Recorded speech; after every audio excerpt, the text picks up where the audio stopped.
Hey guys, in this video I'm going to show you how to sign up for WeChat without scanning a QR code. If you find this video helpful, please consider to like this video and subscribe to my channel. In saying that, let's just jump straight into the video.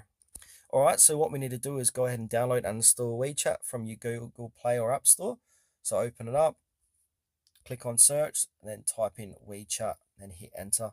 This is it here, download and install WeChat. Once you've done that, click on the blue open button. Then you'll be taken to WeChat's greetings page, you could say. Then from here, we need to click on the sign up. If you do have an account, click on login, but for this video, it's sign up. Then we've got two options, sign up via mobile or sign up via Facebook. So for this demonstration, we'll do sign up via Facebook. Now I'm going to continue as Lukey. Then from here, it will say sign up. You got your name here, choose your country, region, your phone, password, and then also you need to click on I've read and accept the WeChat terms of service. Then from there, simply click on accept and continue, and that's going to create your WeChat account.